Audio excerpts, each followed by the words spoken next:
Hello and welcome to the Backbench Podcast. Today we have a very special guest with us, Mr. Zubair.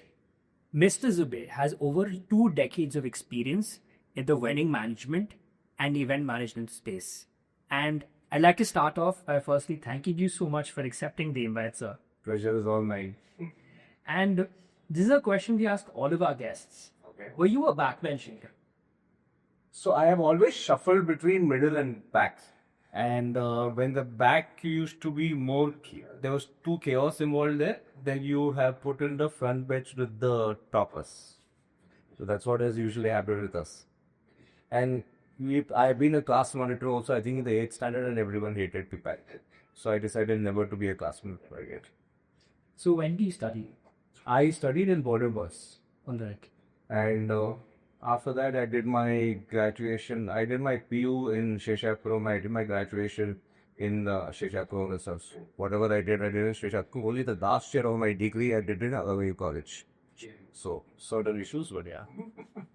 That's what backbenchers do.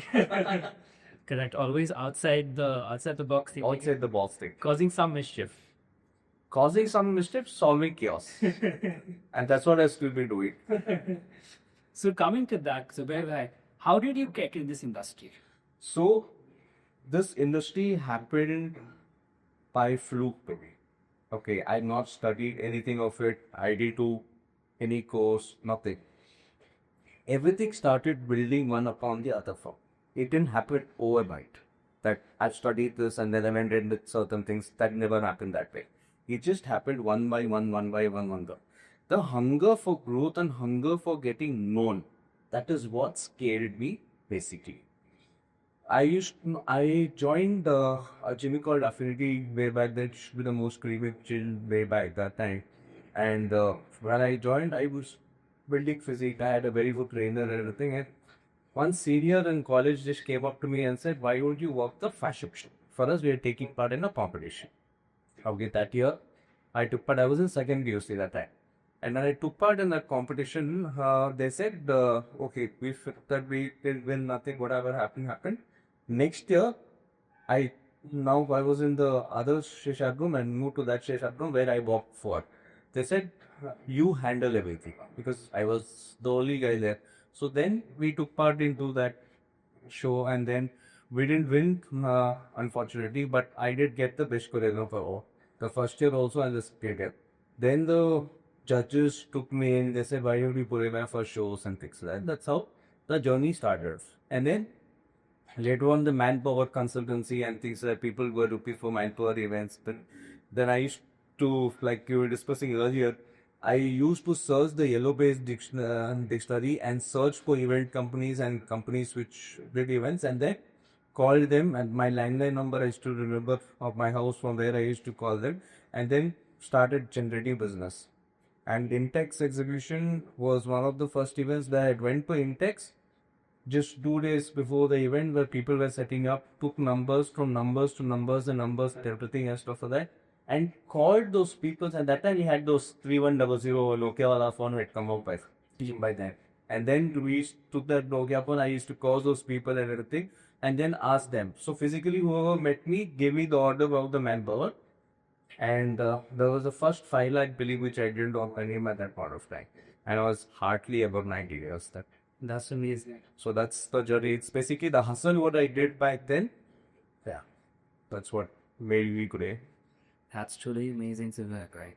Can you take us back to, you mentioned your first event, is that? Can you tell us in detail, what was that like?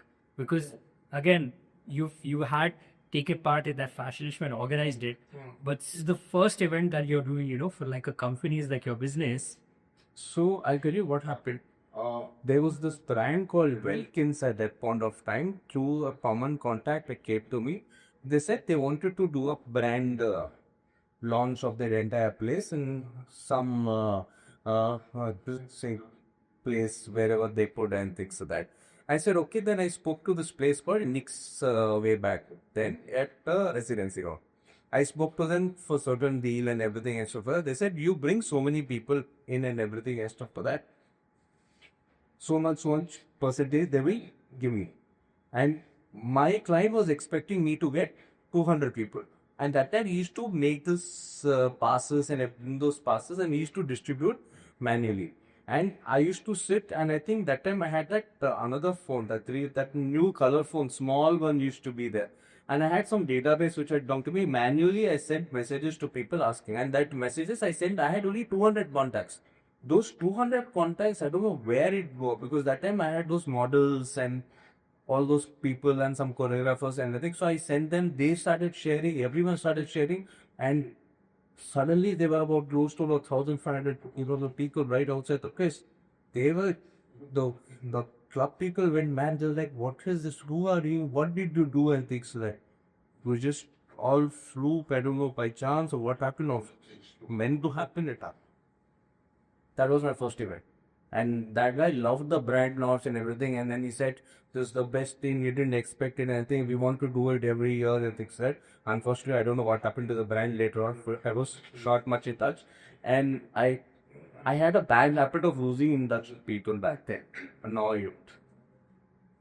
So after that time, assuming, business just picked up, it just skyrocketed. So business didn't just pick up then. So then I had, then slowly, then I got into a different line of work, which I don't like it anymore right now.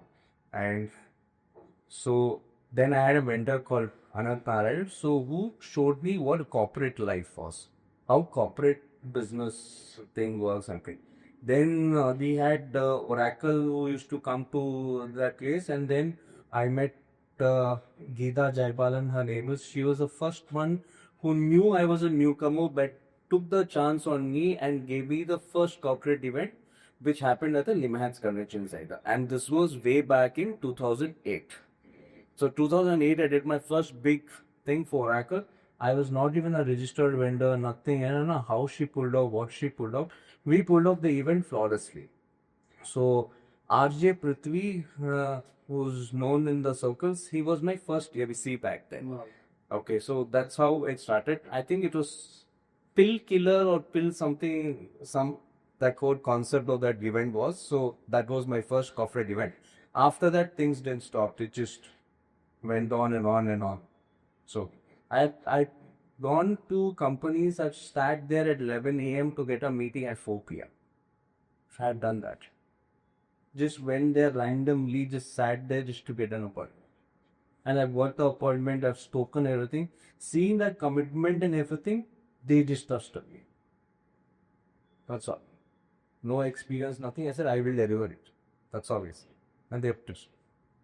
So again, having that kind of commitment and not just the ability, but displaying that you're capable of doing that hard work and like showing it is like a very is a very important trait for like an upcomer in the event management industry to be taken seriously. See, the thing with me is, with anyone, if you have a consistency of doing something, that's only when you get success.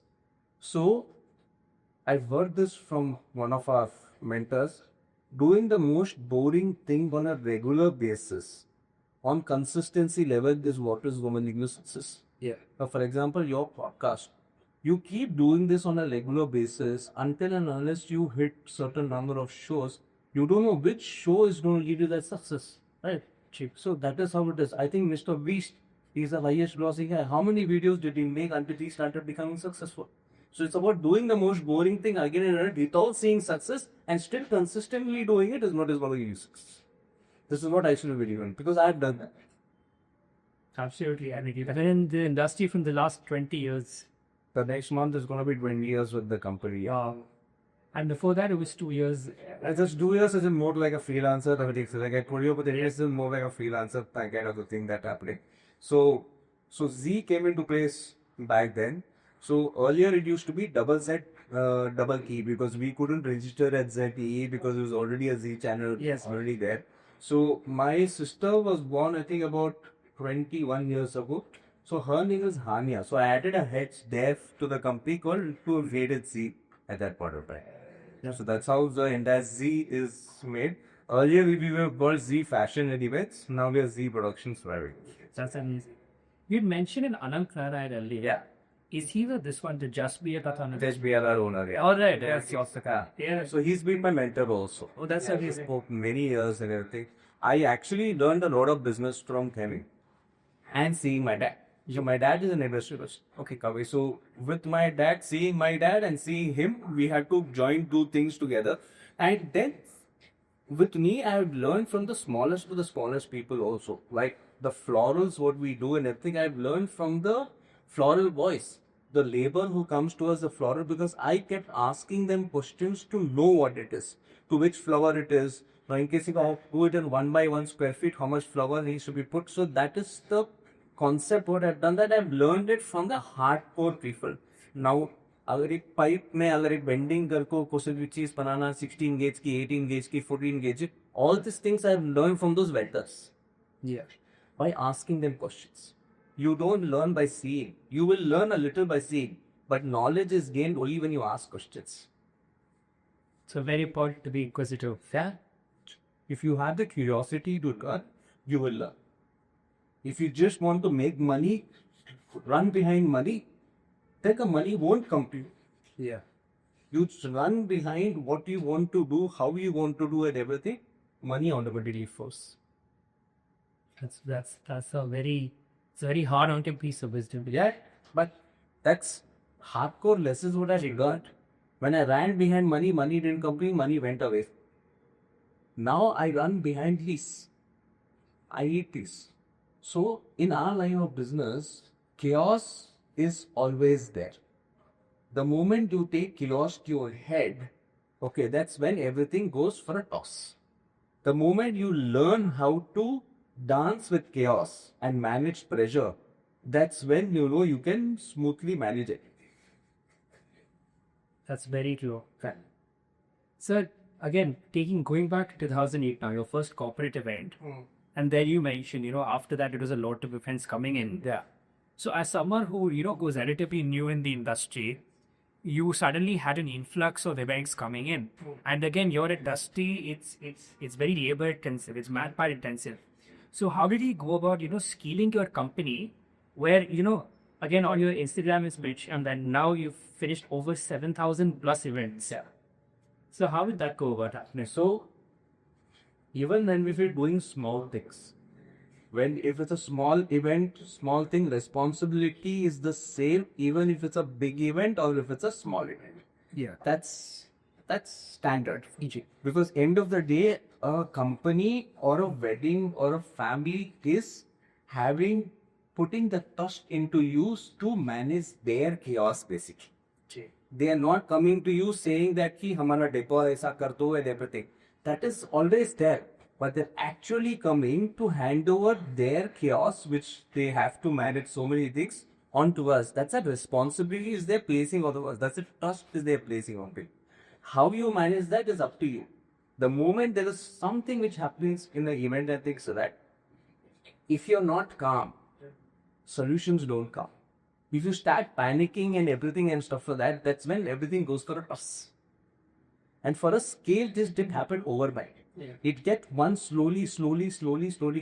Earlier, when I was doing those small events and things like that, what usually happened was I was knowing everything.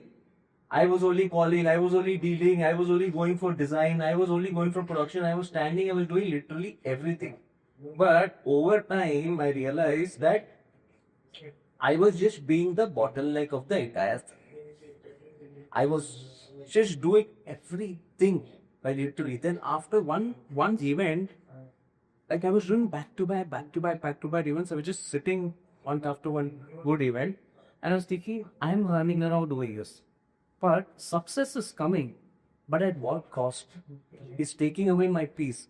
A success without peace is basically pressure packed with. That's all it is. You agree with this? Absolutely. Okay, that's all it is. So then I decided this is not that. Then I decided let's sit and analyze. One thing about me back then was because I was growing I had a lot of ego in me. And I didn't trust the front person who was coming to work because I didn't think he was good enough to manage India. I think it's basically the fear what was there in me at that point of time. Over time, when we started scaling, I realized that I need to calm down. I need to build systems which work. and I need to figure out. So then I figured that I have to bring peace into me, sit down, analyze everything, and become a leader, not a hustler. And that's when I started trusting and handing over things to others. And that's when I started creating systems. And that's now the scale. Now people in my industry ask me, how do you manage so many events like this? We can't do that. Isn't the secret? You create systems, you put things across in such a manner, and you do it. Recently, we had a wedding where a friend of mine had taken the wedding people to deliver it because he had overcooked himself. 3 days tour, destination wedding in Sakleshwar. We executed it flawlessly. And we got brilliant reviews from the planner who had come down from Sukar. So my friend who gave the wedding, was like, sir, how did you do this in 3 days? It's all about how the experience of so many years, how you put that into a small channel and then make that work. That's how it is. That's really this one. But another follow up to that is because again, when you started off, you were a hustler, and that hustling is what gave you the push to again. It was the fuel for you to grow, and that transitioning from hustler to leader, it would have been quite confusing at times. 100%. No doubt on that. Okay, चलो मान लेता हूँ ये चीज़. जी. ठीक है. Now the problem lies in how you take it in your mind. Now, if you don't overnight become a leader. It becomes step by step. एक चीज थोड़ी करो, उसके बाद ज़रा सामने करो, ज़रा सामने जाओ, ज़रा भरोसा करो, ज़रा ये करो, ज़रा. Mistakes happen then also. Then you start figuring out what is going wrong. Instead of panicking, shouting at them, blaming the team, this, that, I've done everything. But over time realized, where is it going wrong? How is it going wrong? What can be done better? Those were the right questions I started asking myself. So then I realized the problem was not them, because me. I had to ask the right questions. I had to figure the right things. That is when. And most important thing between the small events and the large scale events, what we do, the chaos is the same. But the only difference is now you know how to dance with those chaos. Simple. And earlier, when people used to talk about our failures and things like that, we made mistakes and the clients are complained and everything and stuff like that, I started taking that as punishment way back earlier. Then slowly as time passed, I started taking it as feedback. So that feedback, when I started taking positively, that's what made me grow. And then using the feedback, I molded myself, I figured out what to do, how to do, and that's what. Wait. So it's a lot of introspection and learning. So everything is a learning, and a leader never should stop learning. A leader should always be learning to grow, because unless he doesn't adapt to the real world, how it's staging, he's not going to have success. But teams don't fail, leaders fail. That's where companies fall. So a follow up to that is the industry that you're in, event management and wedding planning, is something where there is inherently a lot of chaos. So how have you learned about sort of like building a structure? And again, we mentioned the clarity that you have achieved. How have you gone about creating that? So SOPs, in the standard operative procedures, every time we want to do certain things. Now, for example, if you have to do an arch, okay, the chaos comes when there is no cloth. Yeah. Okay, but you have the flower. Yes. But when you put the flower on the arch, you won't put it on a naked structure. Sometimes there is a design which you put on naked, but the structure has to be well painted. Correct. So you create SOPs in such a manner that the structure needs to be there. Nut bolt to attach the structure needs to be there. After that, there's a cloth which needs to come in. Or that for the cloth also, for tie, you need a binding wire which you need. So you put binding wires to it, or you use spins to put up the entire thing. After that, you have foam which you need to put. Over that, you have to put a mesh. Over that, you have to add beads. Over that, you have to add flowers. And the different kind of flowers to give you the texture of the entire thing. So this is one step by step thing which you do. So you put that into your SOP saying that after this needs to be done. So once you have that arranged, the team just has to take this. Okay, this has come, this is order, this is order, this is order. The systems are in place and things happen. When you start taking everything together and say, oh my God, so much needs to be done, that's when things don't fall into place. When things are put in line by line and you start taking up one by one, that's when things move smooth. And that is what I have done. Good. Even then people still think to forget. Go down बोल दिया कि sir मैं वो डालने भूल गया, आपने list भेजा वो भूल गया. That's chaos. But then you know how to handle the chaos. गाड़ी बुक किया, प्रोडक्ट किया, लेके आ गए, खत्म बात. आजकल का जमाना वैसे ही है. हमारे लोग तो पोर्टर करने में माहिर रहे, कोटर चल रही है हमारे वजह से. So off camera, we had this conversation that, you mentioned, you told the story about how you got into the wedding planning business. Can you share that? So, wedding plan, how did I started the wedding planning? Yeah, you mentioned that, back in 2020. So, wedding planning business started way back. Oh, yeah. Okay, way back there. What I told you was how my B2B business started. B2B. So there's two lines of work what we do. Right. One is B2B and there's B2C. B2C is where we meet direct clients, the father, mother, or the couple and things like that. Is. B2B is this wedding planners and event planners, everything, who are already planning. We are the decorators for them. Got it. So we became decorators post-COVID. Okay. So that is what that business line increased for me. So the one revenue scale got attached to me in COVID. Got it. Because I had the labor force. Earlier, I set myself as a production house to curate weddings for my own clients. Got it. But then this transition happened during COVID because people didn't have so many production houses then who could serve the thing because they didn't have labor force that time because a lot of labor had gone back home. So I had maintained the labor in the godown, so that helped us to scale the B2B business. And God's grace, Almighty's grace, we were the most busiest people during COVID at that point. There was a small order which came to us for just 15,000 rupees. Okay, and I knew my expense would be 5,000 rupees. Even if I get one flower, the boy could do it. That day, unfortunately, those flower boys were booked. So me and one of my associates, both of us went to the market, picked up the flowers, went and did one small arch in front of the door. This was during COVID. Yeah. We went and did. 5,000 was the expense what we calculated. Expense became to 4,000 rupees because the boy was 1,000 rupees, didn't come. 4,000, I said 11,000 rupees is what we paid. Why should I eat 11,000 rupees during a time when no income was not? Correct. I didn't bother if it was 10,000, 20,000. I've done weddings inside flats. I've done in out area. I've done it on terraces. I've done literally everywhere. Parkings, so places to where my go-to destination. I've done it everywhere during COVID. People had to get married. People were still getting married. Some wouldn't get dates for 2 years, 3 years ahead. So they didn't want to wait. They were doing it. They said we'll do a big reception later on and everything becomes right. So we were doing weddings for them. That's truly And we amazing. created this lockdown weddings which went for a hit. So what we did, I made a presentation called Lockdown Weddings, made of packages, ready-made packages for house, everything, straight away sent them.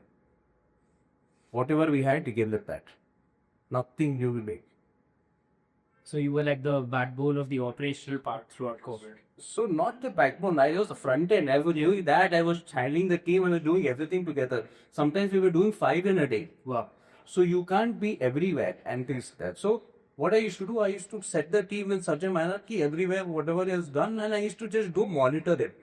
Nowadays also, I don't get involved into the operations as much as I'm supposed to be. I trust the team, I give it to them, they manage it. They can come to me whenever they need.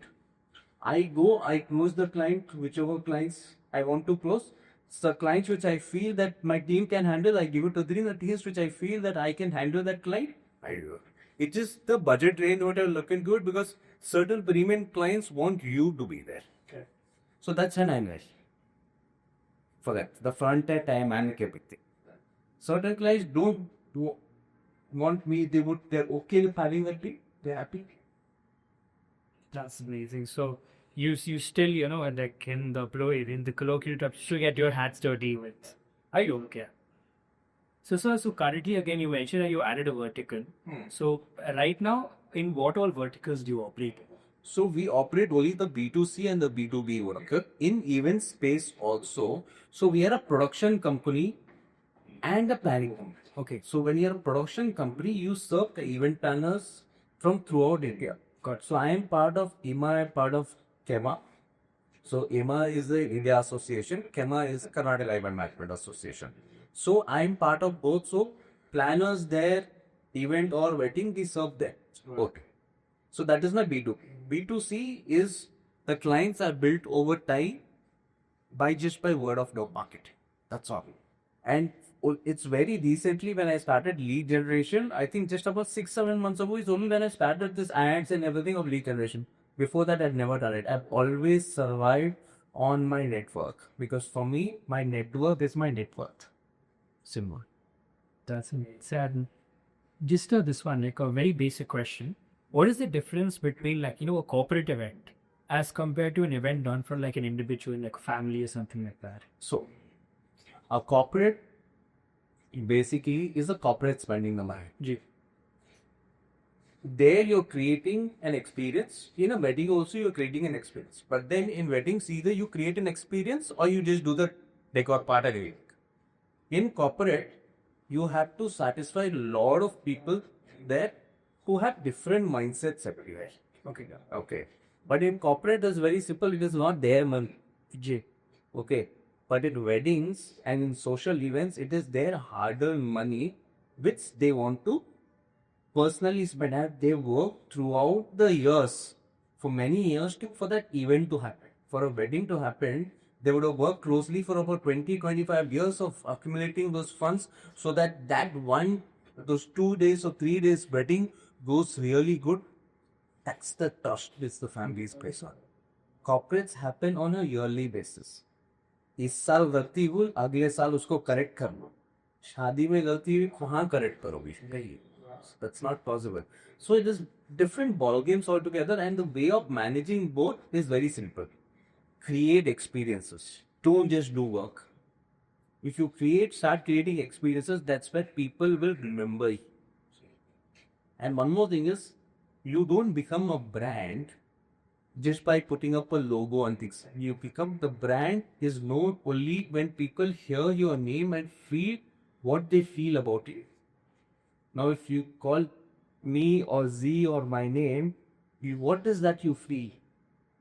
There's a trust. You know that we can hand over this chaos to you. In case in future you have a wedding, you know you can trust me because I know how to go around the chaos. What you have, yes, I manage that. That's the trust. That is the brand. Logo is never the brand. That's a very hard-hitting point. It's about, again, as you mentioned, just to summarize it, it's about the work being done right, creating a genuine, memorable experience. Yes. But again, you mentioned the point that with weddings and with personal things, it's the families. It's not just like their hard-earned money, but it's like their hopes and expectations. Has there ever been a point in time where like when you would have started, did you ever feel nervous about this? Frankly speaking, yeah. Every event I lost, typically.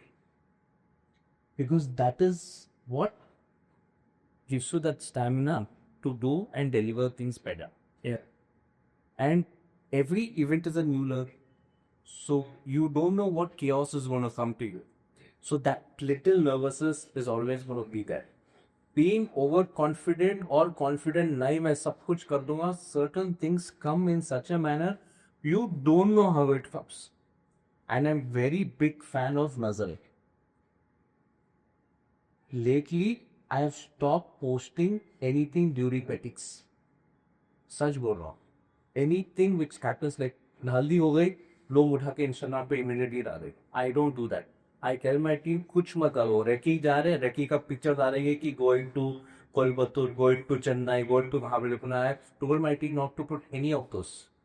नजर बहुत बुरी चीज है. लोग मानते नहीं मानते ना, अब नहीं तो मानते. ठीक है. So that ways I don't put it. We put it after the wedding is over. Okay. And we've seen success then. And we've seen lot of things, small things which used to go wrong earlier have stopped going wrong. Things still happen, but you navigate through that and you solve it. Good. So, and again, just a follow up to that, where are all the places that you've done events? Like, So the most difficult wedding which we did recently was Thailand. well, Okay, and I had to do it in a tent, and it was 50 degrees. So situation ऐसा था, I was alone. My team was not confident saying that भैया अकेले जाको क्या करेंगे. This was a team's conversation which is happening in the office. I can see through the cameras, I can hear this. Okay, so this was a conversation. भैया अकेले जाको क्या कर लेंगे, यहाँ हर चीज तो हमारे जान को रहता है, उन अकेले जा क्या किए. But they don't realize that the systems what I've given you is what is the things what you run. yeah. So Bahrain was very tough because hotel के बाहर I would step out and I would start sweating. It used to be that hot. And then they had taken a big villa. There was a big out area where we were doing the mehndi there. That was the first function, the haldi and mehndi which was happening there. And just I think it was close to about 8 in the night, and the family was playing cricket on the tennis courtyard there. And I was doing on the poolside work. And they were like, how खेल ले मैं खेलने चला गया तो काम से गया. And that time I'm standing and I'm sweating. My entire t-shirt and everything is completely wet. Just by standing. I'm not even working, just standing. It was that hot. And I spoke to the AC guy. I told him, भाई एक दिन पहले AC डाल दे रहा है, चालू करते उसके पैसे हम दे देंगे. And everything. The client also had agreed to it to pay the amount and everything and stuff like that. I don't know what they say, like कौन इवेंट के लिए करेगा, some other ego trip only he wasn't and everything and stuff like that. I said ठीक है मत कर and everything. We worked out that way itself. The entire decor, everything, whatever we did in that entire tent, draping and everything, we did that in that pit. That is the first time I've gone and had shower about 5 times in a day. So every time I would go for namaz, okay, I've had a shower. I have come back. Every day, Thursday, I'm in namaz pade. I took a shower and I came back. And it was not nearby, it was over some 3 kilometers also. So every time the car was always there, so right to because that was literally draining you, pani pe pani गिरे. That was very discouraging. In addition to Bali, what are like, this was like a hard one, but what are like, one of the most like fun destinations that you've organized weddings at? See, there are a lot of destinations we've done. A recent wedding also which we did at the Inni Resort in Kurg. Okay. Okay, so the entry was 1.5 kilometers above the terrain. Yeah. So the terrain has to go down. So 1.5 kilometers you have to go down in buggies. And your drop area of big trucks is on the board there itself. And that truck can only one truck can come at a time. And we had 13 trucks. Big trucks which have come. So we took about 5 Tata Aces whose distance was another 4 kilometers down. It was their route was different. There was only from the outer route which they could come to that place. They didn't allow for the normal route for the guests to coming and go. That route was not allowed. So we had to take. So we took 5 Tata Aces and 13 vehicles we had to unload in different areas. We had about 5 events to do. This one an influencer. Yeah. Okay, they were from Gurgaon, so who was ready with it. So that was, and that required planning. And the people who came and did the recce earlier before us, before me got approached, after the wedding, we started posing like, how did you execute this? It's all about planning. Because in our industry, 80% is planning, 20% is execution. That's how it works. So this difficult venues also, and from one venue to go to another venue, you need a buggy. You can't walk because everything is a terrain and everything is far away. Except 3 venues which are closer to each other, rest 2 venues are far away. And there was no network. We have to operate only through walkies. Literally no network. Only certain areas you used to get, and depending on which direction you are. I think only Airtel was okay, and I don't have those. Okay. And using walkies, we've operated everywhere. I think we close to had about 25 walkies. And that's how we operated. And we managed everything smoothly. And on time, we finished everything. And night weather was in Coorg that during that time was literally crazy. Literally crazy. Like my boys were having jackets upon jackets, and over that we had a velvet mouth that velvet top also this thing. That kind of cold it was in the night. But we managed it. So you've done hot, you've done cold. I think a lot of people don't realize that the amount of, as you mentioned, the amount of planning, execution, just the sheer amount of hard work that it takes to make to make these beautiful weddings actually happen. So there be times where we had 250 guests in the wedding, but 400 people were working. Okay, so we had a separate catering being done for us folks. Literally, there were 450 people. This was a wedding which we did at JW Marriott Berkshire, where 250 people are there in the wedding, and 400 people are working in the wedding. And we had tent and everything put up on one corner of that area, and we had catering being done for our own staff. We have weddings that way. What are some, in Bangalore itself, what are some very beautiful wedding destinations? So, I'm not maybe I'm not an but I love every destination. Yeah. So every location has its own challenges and things like that. Now, if I go specific to those locations, the others will start feeling bad because I literally work with everyone. Correct. So if I give you my favorite destinations and everything, you will be wrong to tell it because it will literally work everywhere. And everyone's been our favorite. Everyone's been nice. Everyone's been kind to us. Everything. I don't want to particularly point at certain things, but I do love lakeside properties and everything has come for that. Like a friend of mine, Surat, owns Moongate Resort, so I love that property because it's towards the lakeside. And recently we did one engagement at Area 83. Okay, with that property is also lovely because that's lakeside. It's my personal preferences of loving lakeside venues because I know how to curate that entire thing. And with Area 83, you get the boat also where we can get to the bride and room entry in a so that's something nice. So this is just a preference and everything. Usually we work in a lot of resorts, lot of hotels we do and everything. So all of us are close to most of them. So yeah. Got it. So it's like a special preference to lakeside events, like the water. So it's my personal preference because I know what I can curate in those places, how I can make things look good, and I love destination weddings. Okay. I love destination weddings. Be it Coorg, be it Chikmagalur. We've done a friend of mine's wedding in a 300-year-old house in Chikmagalur. Wow. It's his own ancestral property, and we've done that. Just that out area and things that we've created that. So we've done different kind of things. Like COVID, I told you, we've done here houses.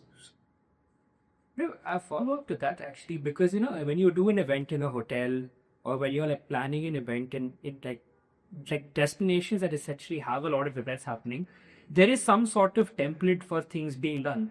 But now you mentioned, your friend's house that's 300 years old, or even the lockdown weddings that you did, or the one at Coorg, the one with the 1.5 kilometer entry has. These are places that there is no template as such.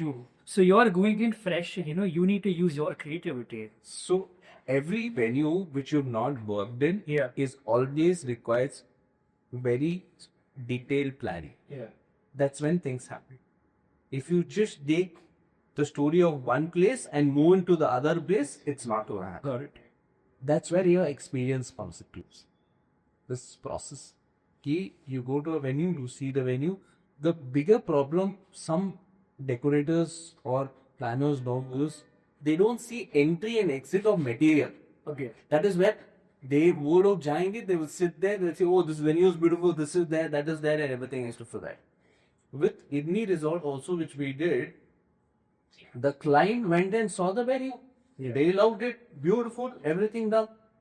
But the detailing, that's up to us. The chaos is up to us. How we dance with the steps. Oh, that's so. It's like the small things again that that a normal person might miss.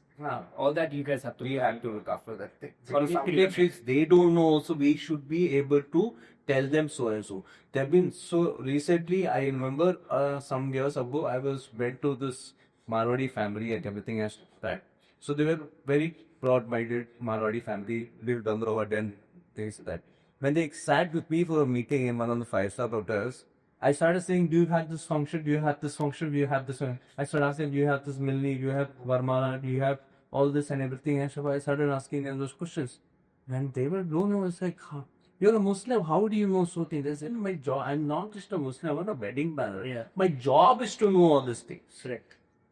Okay, and then we had a Telugu client and everything, Sanskrit. I think they were living in Singapore all their life. They lived there, and then I asked them, you have Kashi Yatra, you have Palikutru, and all these things. Do you have this function? I think they were blown over.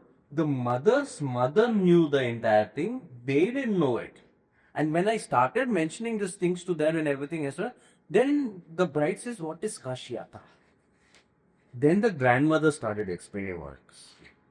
So, if you want to coming into the university, your job is to learn about all communities, all cultures and everything and you then get it. Because that's when the preparations meets opportunity that converts to luck. And going back to the point where you mentioned about the knowledge again. Without actually having the experience and knowledge, none of this is possible. True that. But so there's a lot of schools which are there, right? Okay. So there are betting schools which are there. So a lot of my friends are betting schools, event schools and everything which are. I wrote a book called How to Become a Wedding Planner, a step-by-step guide.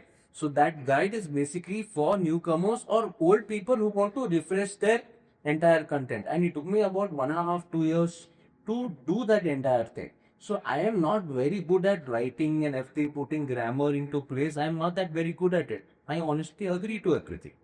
But I have people who are there. So one of our content creators, Neha, so she loves reading and things. Randomly we were discussing over certain my Instagram, LinkedIn post, what we we're discussing. And I told her so and so opportunity has come. A friend of mine has proposed to it. Then I had created a module for running classes. I still didn't start that and everything. So I made this entire content for running this classes for wedding planning. Yeah, how to become a wedding planner and everything. So I shared that with my friend who's into releasing books. So when I said, he's like, ये सब ठीक है, but इसमें आपकी stories add होना है. ये तो बस content है. So then I spoke to Neha. So then me and Neha sat for about 7 months multiple times on Zoom because she stays in Kolkata. And I took the entire course thing and I verbally spoke to her with my stories, with my knowledge, everything. And that first book came. So she sat down, she took on a teleprompter, looked on every details and that's how the book happened.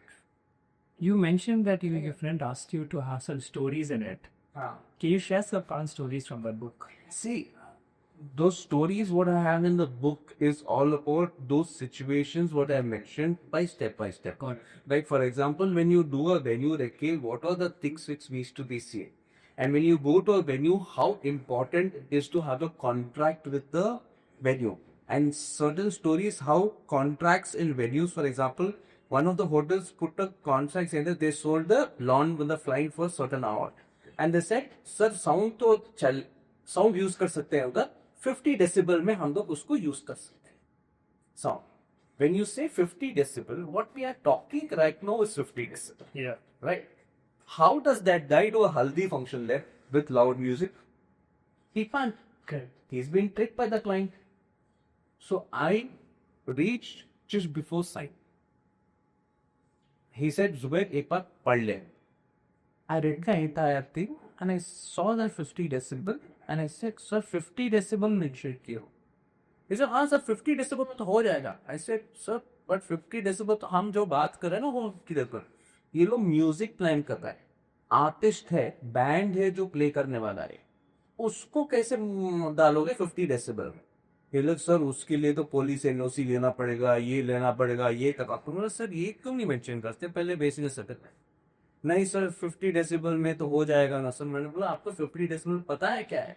तो सेल्स I didn't know what is 50 decibel because he's been told to see by seniors just randomly ki 50. So that is one story. Yeah. So like this, those stories give you lessons. So those lessons have been mentioned. different kinds of dresses. Like a small thing like the bride had a thing to having a whole venue when she wanted the Varmala to be poured. She wanted that color bombs going up. And she wanted a whole sky to be there. And the venue what they chosen had all trees around it in such a manner. It was just a close to some 3,000 square feet area artistic and things like that. And there was a building in front which has the roofs. How will she get the cloud? And unless you take the shot from down, it doesn't look max. So I saw the building on the top and I said, why don't you do it there? On the terrace. She said, can we do it? I asked the hotel, said, you don't have a problem, we don't have a problem. So then the whole big trees were there, the thing, and that whole thing came up and looked beautiful. She was okay doing it on the terrace. So I don't know, she was a drone shot covered the entire thing for her. Because end of the day, she wanted that memory to be there for her. Yeah. And that whole shot to be there. That was in her mind because she's seen something on Instagram. And how do you take that things and those stories and put them and put it across into one platter and give it to the client? That's what matters. Absolutely. So these are stories. So you mentioned Instagram. It just occurred to Kashti Bharat while you were speaking. How has the industry changed pre-social media and post-social media? Okay. So pre-social media, before the Pinterest, before Instagram and everything, we used to have set of designs. And the good people would have a designer with them. Yeah. A designer that time was a hand whose scriptures they do design and everything in a paper, he will design it. So that is for pre-game customers. So we would hand design everything and we would showcase to the client for premium freelancing. This is what we can deliver, which is custom made. Yeah. How do you do custom made at that point of time? Right. Hand design the entire thing. And those some of our artists who we had back then, we used to learn too. So I had this production. I was not a full-blown production house for the first part of my 10 years of my career. So I used to use different production houses. So there was one couple of production houses who were good artists. So they knew if I give my idea and everything, they used to just draw and give to me, which I could go and show to the client saying, seeing this thing and you would execute that. Yeah. And that would take time. So that was then. Now, लोग खुद पेनिटर्स देखकर download करते हैं भेजते हैं sir हमको ऐसा चाहिए अगर वो वेन्यू वो उसके लिए मेंट भी नहीं है फिर भी वही भेजेंगे द अदर डे 60 फीट का स्टेज है बनाना है शीश महाराज में client is setting representation 12 by 12 stage. Instagram में जो पसंद आया है 12 by 12 कब 12 by 12 डालते हैं. So I told my designer ये 12 by 12 का स्टेज थे. शीशु का सेंटर का स्टेज का पिक्चर दे उसमें एम्बॉस का भेज दे क्लाइंट को कि ऐसे दिखेगा.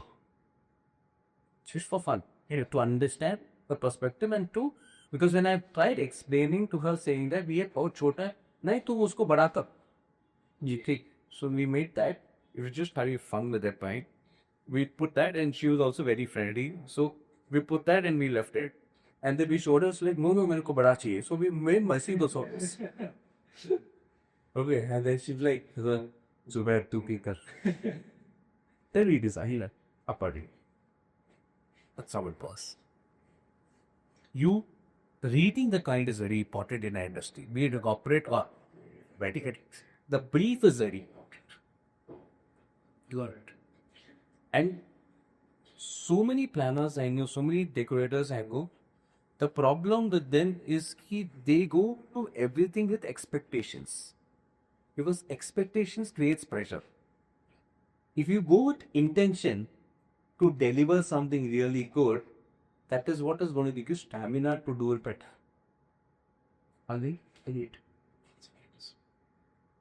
I came here with an intention to give you a good podcast.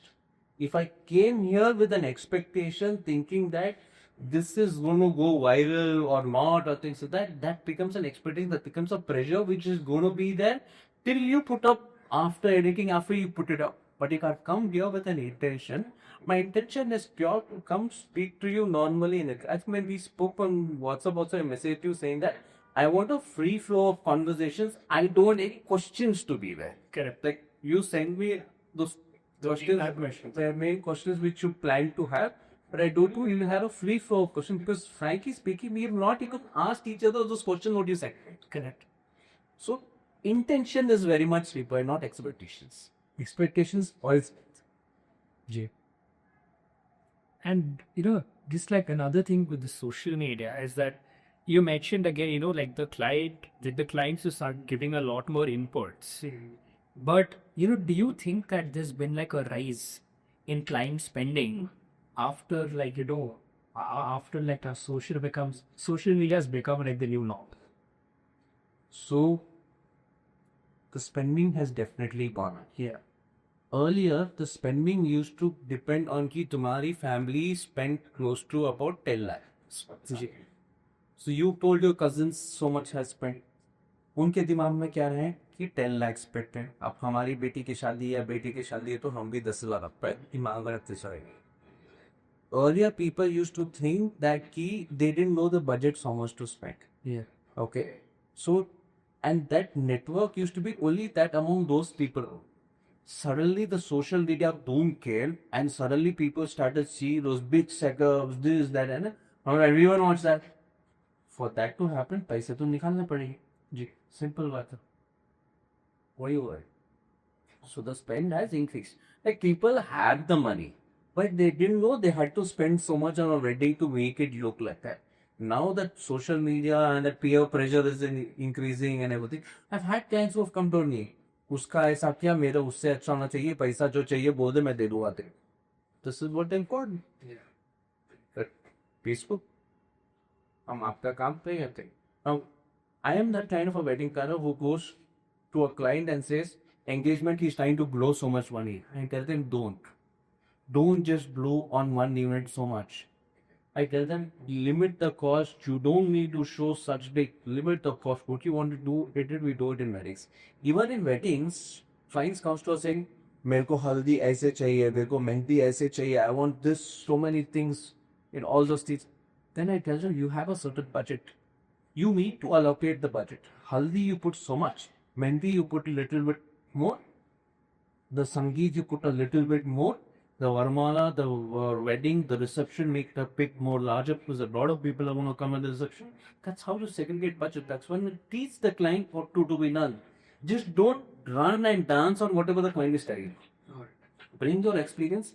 Explain them the process. Or the client will say, haldi is so much. When you send that quotation, they'll say, haldi cost is so much, wedding cost is so much. That's where your experience is not being put in. That's what matters. Sure.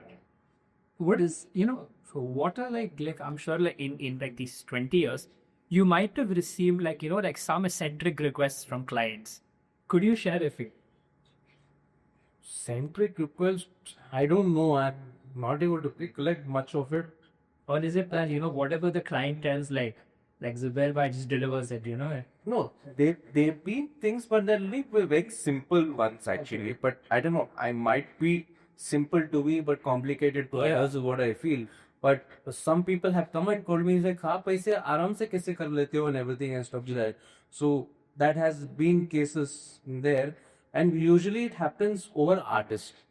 Because they want certain artists and everything, and they become difficult to get and everything and stuff like that. That is one thing. Suddenly they like some artist, but their tech writer cost is more than the artist cost. Correct. Okay, so how do you bring the tech writer? That's where your technical knowledge comes in. A pixel मत लो, D line मत लो, उसके बाद XXL ले लो या कुछ different option ले लो. वो भी 48 channel है, ये भी 48 channel है. So how you can play around that cost ज़्यादा? So it depends on that how you play around with the entire thing. So that's, and statistically, I'm not able to remember anything which there are. I know someone asked for Salman Khan, the moment the cost came, they were just like, oh, lockdown nahi hoga, and everything and stuff like that. Like he was a builder, he's like, to bolo na 2 flat de dige to aa jaane ki. वो मानेंगे. So that time I spoke to the manager of Salman also at that point. And so they like, nah, yeah, so everything, it doesn't work that way. We will need payment this thing. Probably you could do mix of both and things so that. Like Arijit Singh doesn't do weddings. Okay. Okay. So I saw this into one whole thing where the client was very much insisting, very high profile client was insisting for him to perform for that wedding. Yeah. on behalf of the wedding payment, he took a duplex C-facing or something like that in Mumbai. And you know how many crores rupees that is? He got that for free of cost for just for performing in a wedding. IG doesn't do ethics. This is what I saw a video. But then that's his value. That's amazing. So the guy who pulled off that thing, what he does as CT.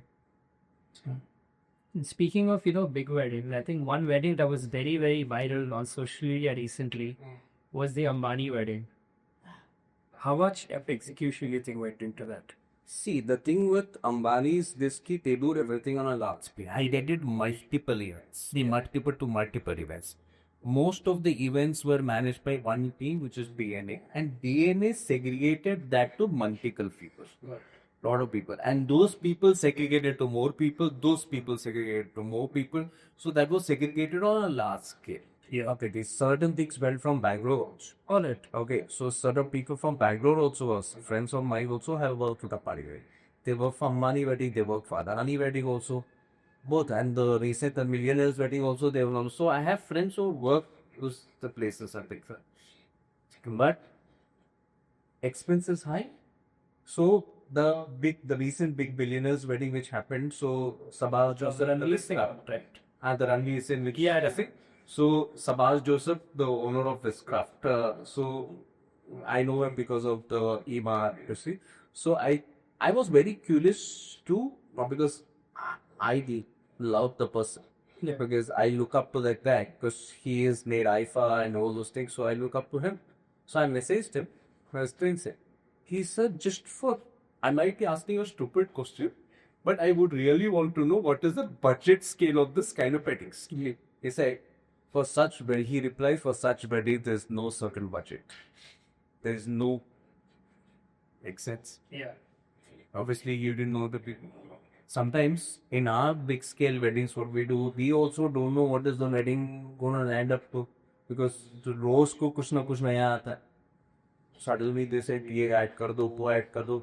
Things keep going on. There's never a fixed thing in a wedding. There's always an additional or subtraction is F. Got it. So it's just like the sky would be the limit. I could be that's not. So Zubair bhai, I recently saw a video of you on Instagram where you were in the hanging mosque in Makkah. So how do you go about doing weddings like these? So all things have happened by chance. Okay, the first wedding which we did in Makkah was at Hayat Hotel, and it was for the Creek Tracker owner. Creek Tracker, their competitors. So the owners, we had Yusuf Pathan, Irfan Pathan all at the wedding. So the nikah was there, the walima was here. So that's how the entire thing was spent. So the piece about 30 people is what we took that there and we did that aggregate. And the concept is simple. We call it Umrah weddings. You do the Umrah and you do the wedding also. So you finish the nikah. So recently, the Saudi government opened up the entire Haram Mosque for weddings to happen there.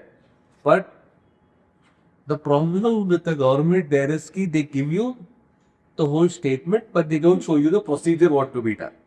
So then later we try finding out procedures. I literally messaged the minister on LinkedIn and everything as that, yet nothing happened, no call. He said, I'm a team calling, they came through on it. So then the next wedding which we did at Medina at Oberoi, there we took our known imam from Bangalore and event. It was for a big family. So lot of about 120 guests to do there, and we did the wedding facing the Haram Mosque. So that's beautiful. And then the video what you saw is when I did the Bahrain wedding, I flew to Saudi from there to do the recce for the other wedding. That time I visited the address hotel to see the mosque on top, and then they said, why don't you promote it and everything? So I made that video from the mosque. It has the world record of being the only hanging mosque on the tops, that level and that height basically. So they are open to having the nikah done there, and they have multiple boardrooms down where you can do the entire dinner and everything else. Alhamdulillah, I think in July we are doing another wedding in Makkah. But here the thing is, we are doing the nikah in the haram again because the girl has the ikhama. So if someone, boy or a girl has the ikhama, you can do it in the thing. There the concept is a little different. In the haram, they will make you stand there and just the work done. That is what I've got. So we'll be also experiencing it for the first time in the July. So what are the differences here, like a Saudi wedding as compared to weddings here? See, the whole thing behind the wedding in Saudi is just that you get an ukra and you have families to get an ukra. And there's certain people who I know who have taken families, the poor families, to can't do an ukra. Just so that it's about giving back to the society is what they think. Oh, they're very, very nice, very good people. They are multi-millionaires, but the kind of humility what those people have is next year. And most of the clients who in the Muslim community who I know and everything who keep criminal, they're so humble and they are multi-clothed, some are millionaires. I don't know billionaires, but they are surely millionaires. But the humility and everything what they have is next level. They're okay not spending high on the decor, but they're okay feeding poor kids. It's like that. And you get to learn so much. Every client teaches you something. And when you're meeting clients who are businessmen, you learn a lot. I have grown only by learning, just observing people and learning. That's about it. That's truly inspiring. It's really inspiring to hear. And coming to another question, Banana Jivan, right? So when you're in like the product business, you can always, like to get any order, you can always just show the client like your previous product and like, maybe the client wants, like he just wants to have a look at it, see the feel and stuff. But but when you're in the wedding management business, आप client को तो picture दिखा सकते can show video. But if a client wants to know more, like how do you go about doing that? See, when a new client is coming to you who is not seeing your work, they would want to see the work what you've done in the past, maybe in the same sequence to what they're telling you, the same level what they want the entire thing to be. And that time we have a videos of a previous work which we showcase. Okay, and there are certain clients who come to us who are not very sure. They might not like your work sometimes, but they're confident on you. Okay, they want to know what is the kind of experience what the families have had. So that time they will ask you to give 5 gangs numbers who you worked with. Or, for example, when we work with non-Muslim clients or Marwadi clients or anyone, so they will ask someone who's for which Marwadi have you done. Anyone who's there, everything has to for that. And when in the Marwadi community, you have different levels of people. You have Agarwals, you have Maheshwaris, you have Jaits, you have a lot of different people. You need to understand their sex. You need to understand what is they require. And accordingly, now if a Jain guy is seeing a Maheshwari thing, this doesn't make sense. So I give a Jain guy's work who I've done. So he might know that person because they're all strong community and they're one of the brilliant communities in business. And I've learned a lot from those guys. So do you give the contact and then we call? So recently what happened, I was there at the client's house and everything. She asked me to give 5 couples and they are from US and US people only are based on references. They go into the detailing because that culture is that way. I gave her the number. She said, can I call? I said, please call. She felt something and she said, I don't know what to talk. I said, do you want me to call? She said, yeah, if you can call. I called, I put it on loudspeaker and I think I just greeted that. And then she said, Zubair, just today morning we were talking about you and terko se dil se dua nikal rahi thi. Everyone was just so happy just talking about you and everything. Sirf dil se dua nikal rahi thi. He promised to come for dinner, then now he'll come. I said, once I get a little free from the season, I'll inshallah come 100% is what I told her.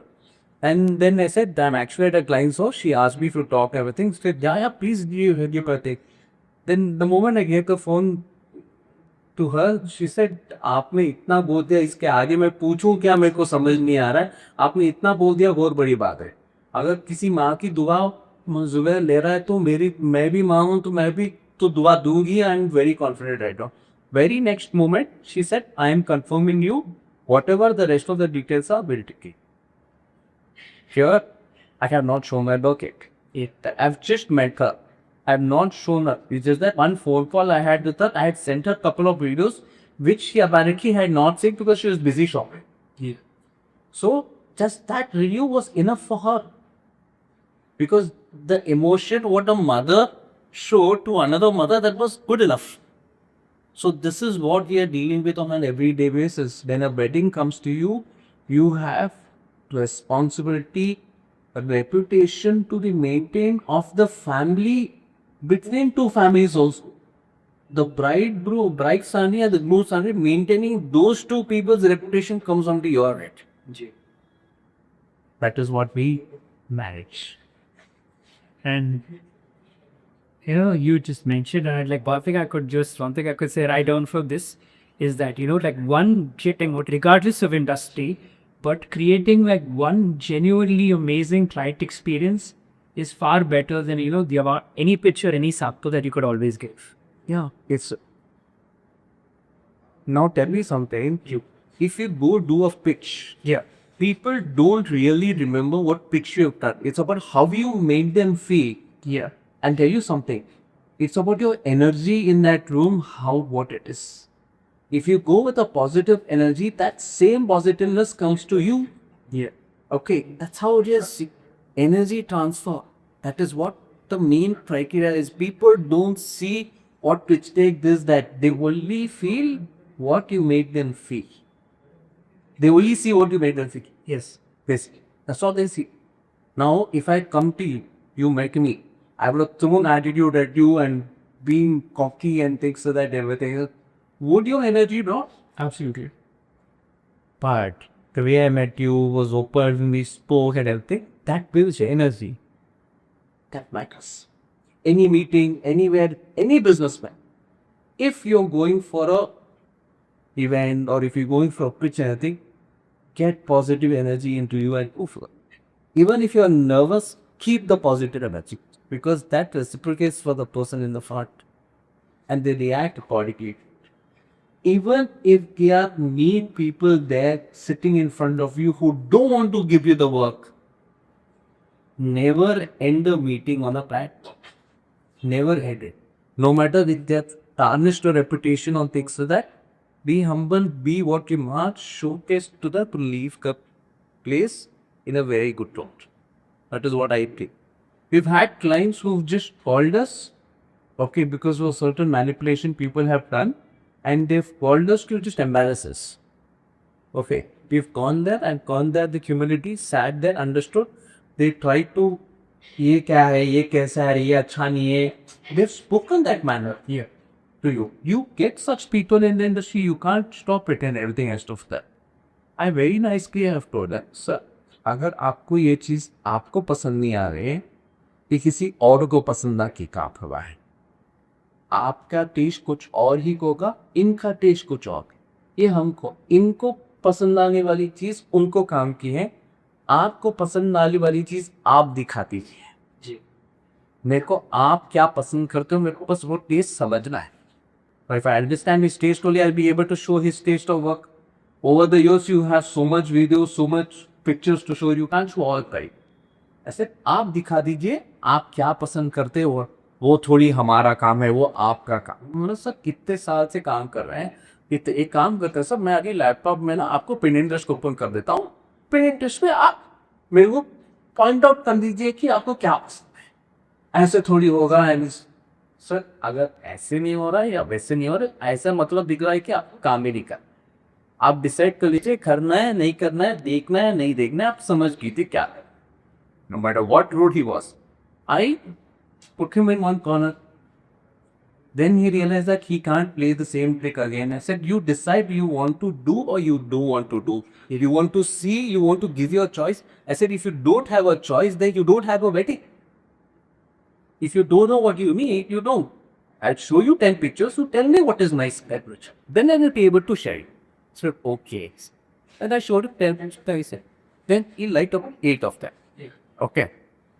So he liked the, I said, this is what he liked, this is what I do. Then he understood the entire thing. And well, that slowly I started getting a little personal with him, started asking him questions, and started building that kind of a bond, that relationship. That slowly made him open up a little. After the meeting, while going, he say, "Sorry Zubair भाई, आपके साथ पहले starting में रूप था मैं, क्योंकि मेरे को लोग ना ऐसे बोल दिए थे कि ऐसे ऐसे रहो तो वो अच्छा दिखाएंगे." His concept what people had put is starting में ये लोग पूरा नॉर्मल दिखाते हैं, आप उनको पुश करो तो वो अच्छा दिखे। मैं बोला सर मैं वॉच की मार्केट में नहीं बैठा हूँ कि छोटा दिखाऊंगा प्रीमियम अंदर अफकार होगा, ऐसे नहीं होता हूँ। हम लोग जो भी लाएंगे ना, हम आपको पहले प्रीमियम ही दिखाएंगे, बजट के हिसाब से आपको उसके हिसाब से देंगे। Then he opened up. So it's all about what energy you take to the week. Zubendra, you've spoken about energy, spoken about, again, having a positive attitude. This is something that was not like, we haven't spoken about this earlier. And if you're comfortable answering it, I'd love it if you can. But what does your religion mean to you? Because do you think that, you mentioned pray 5 times a day, and you are a deeply religious and a spiritual person. Do you think that has played an impact in who you are? See, being religious and everything has come from my parents. Yeah. My father is also religious. He's a big industrialist, but he's religious as well. Now, with Islam perspective, Islam teaches you everything. It's about how you understand, how you take it forward, and there are certain people who take it to extreme levels of things also. If it's about how Islam you understand, I might not understand the same way. How I understand, you don't understand the same. So that's the perspective with different people. Now, when it comes to alcohol in business, for example, which is haram for us, I won't take anything which has to do haram. Something comes, like this, which is part of that entire wedding, I hand it over to someone else, say, you deal with it, what you want to do with it, you do it. I will do my part and I will leave it. That's it. And I don't take a rupee of it. Simple and cheap. I recently met one of very renowned HCs who, on his peak of his career, decided not to host events and weddings which has music in it. Because he didn't want to do it, I think. I'm okay to do anything which is without stress. I respect his decision. I respect his wishes. Depends on people. Now, earlier in your life, I think you might have been told that video is haram, picture is haram, and everything and stuff like that. Yes. Agree? Now, all the speeches of the biggest Maulanas which come do come in videos. Check. Huh? Agree? Agree. There are pictures of them also. Agreed, right? Now I don't know what to take as. Should I do what I've been taught before, or should I? And there's some people who don't stand for pictures and videos also. Yeah. They don't like standing. You have some people. Well, it depends on you how you take it. I read 5 times a month. Sometimes I miss. I cover it up.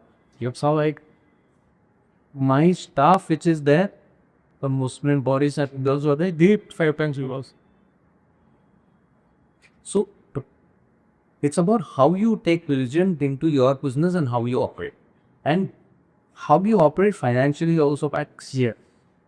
In Islam, धोखा देना तो है ही, जैन मत कि एक what is booked for you and everything and use that in the business. इसमें बरकत आती. See. Correct. And they're coming towards the end of the podcast. One question that really piqued my curiosity was, you've done massive weddings, like weddings that cost crores. But what is a budget that someone must have when they approach? See, I have done weddings for free of cost. Okay. Because a friend of mine approached saying that कि हमें एक लड़की वो पाल पोस को बड़ा कर गई, उन्हें तुम्हारे काम देख को है and everything, and we are sponsoring the wedding. What cost will you take to do the wedding? I said, you are sponsoring, then I sponsor. I will do. I've done the wedding like that, and I'll do it. If someone comes to me, if a bride comes to me saying that 50,000 is my budget for a backdrop, and I want you only to do it, I will curate something in that 50,000 and I'll give it. A premium client comes to me saying that I have so and so budget. Okay. But the bride's thought process and everything is to a different league altogether, where the premium to premium make like an Ambani type kind of a thing. But they don't have an Ambani budget, but they have something smaller budget. How do you do that? So I curate things according to what works in their budget. So I make my money, they are happy, they're also. So it's about how you understand the client, how you show them what is going to look good. If someone says मेरे को BMW ये version नहीं चाहिए तो वही budget आएगा. Second hand नहीं मिलेगा. आपको नया चाहिए तो नया ही मिलेगा. With me and people come and tell me कि Zubair, that there is talks in the industry basically which I hear from different people कि Zubair is extremely costly, Z is extremely costly and everything. I tell them we might be costly, we might be premium, but we have done smaller also. For example, in cloth material जो हम लोग use करते हैं, there is roto cloth, which comes at 18 to 20 weeks. Then there is a little bit crepe, which is there, which is more of matte fresh. That is about 26 rupees. Then there's a lycra, which is a little bit of shiny, that comes at 28 to 30 rupees. Then there is velvet, which comes at 55 rupees also, which is a smaller halka wala. The costlier one goes to about, the big thick one goes to about 120 to 150 rupees a meter. And there's a normal velvet, which is between those things, comes at 80 rupees. It depends on which cloth you're using to give you the premium thing, right? So if you want the roto cloth, I will give you a roto kind of already. Correct. वो कपड़े बता रखे. If you someone wants an American three, I'll give him American. Someone wants a velvet, I'll give him velvet. Recently, Ashish Mahan, the entire path rate is about 205 feet by 20 feet. I did the entire pathway as velvet cloth. We used close to over 2000 meters of velvet there. Just on the pathway, because we did different kinds of designs to it. 2000 rupees, 2000 meters into the costliest velvet. 120 rupees we used. When you use that, that's kind. And I can't repeat the same cloth again because it will let go because I would have pinned it. Correct. So you can't repeat the cloth also. There are people who repeat that cloth 10 different types. We also repeat 10 different types where we have smaller weddings because they can't afford the things. If a client comes to it, I have the velvet cloth with me and he says, I want a red theme, I won't use a roto. Yeah. If I can give him a premium because it's there with me, I will just use it and I will do it. If I don't have premium, then it's when I want to charge them. So there have been clients who have come to us for 3 lakh rupees, 4 lakh rupees. We made that wedding look like 10 lakh rupees. Why? Because I already had the material. I am okay with it. My wife might have a problem with it, but then I'm okay with it. She says, you give what they ask, no? Why are you giving everything? Yeah. It's okay. मैं दिखाता हूँ 20 का, but मैं 50 का करके दे देता हूँ. So on me. Feeling their experiences. Just experiences. They like it. Cool. That would make so much sense for everyone. You know, if you can now it makes so much sense why you're so free sharing a client's number. Because I have no issue there. I will give to there have been faults from our end which have happened with clients and I've gone and accepted those faults due to clients. Saying that, sir, this mistake happened and everything. जो भरपाई कर पाऊँ हाँ मैं कर दूँ. Simple. For example, a photo booth was supposed to be done differently. Things like that. My staff decided to save a little bit money and ordered it from that guy. And from a cheaper guy, on the transport level, he didn't do the packing well. Everything came damaged. You eventually could not do that photo booth, but you gave a different photo booth in its place. Yeah. Okay. But the client had certain wish that didn't get fulfilled. He said, Zubair, मैं तेरा एक पैसे कम कर. I said that. But आप जितना करेगा, मैं कुछ बोलूँगा. आप ही कर. When I said that, he said that. तूने कहा बात. Ownership is the biggest lesson and any entrepreneur can get. If you own something, own it properly. If you made a mistake, own it. If you've done something, own it.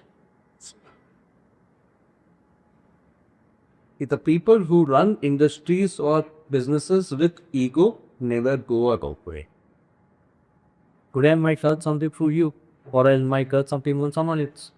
It's about what you like. They never stop. That's I don't know what to say to that, because that hits that. It's a very It's lessons from your parents, your lessons of people, good you. So I'll just top it with my experience. Absolutely. I feel very grateful and humbled right now to be able to. I don't think like I'm 22 right now. I don't think many 22-year-olds would get the opportunity to speak to someone as experienced as you are. You never go, you see, with me, you learn a different experience. With someone else, you learn something else. So it just goes on that way. Oh, but sincerely, I'm very grateful for all the lessons that you given to me today. And coming to the last question, Zubair Bhai, how do you want the legacy of Z to be remembered? See, I don't. I want my company to run without me being there. I want to. I'm still working on that. Keep that weak certain areas, but I want the company to run without me being there. People should know us for trust, humility, humbleness, and creating experiences which will challenge them for it. Because whatever you create in a wedding, it basically is memories what you're creating for a lifetime. Agree? Agree. So that is what a tribe is trusting you for. I want the same trust of those clients to remain with the company, not just. Even if I'm there or not there in the future in the company, whoever is taking the lead and moving forward, I want that to cut. And basically, I still feel business entrepreneurs should take chaos as a signal for something bigger to come. Because they say, oh, smooth seas don't make a skillful sailor. That is something. When chaos comes, you should become bigger than the chaos to be able to match it. That is some lesson which I want to give it to people who have listened to this podcast. That's very true, Zubair. It's very true. And I think that's it coming. We've come to the conclusion of the podcast, and I must say this has been I won't even say one off. I'll say this has been the most insightful podcast I've ever hosted, and I see it's 100%. Yeah, I don't say that very lightly. Just the lessons that the lessons that you've been able to impart to me. I'm once again super thankful for that. Pleasure is all right.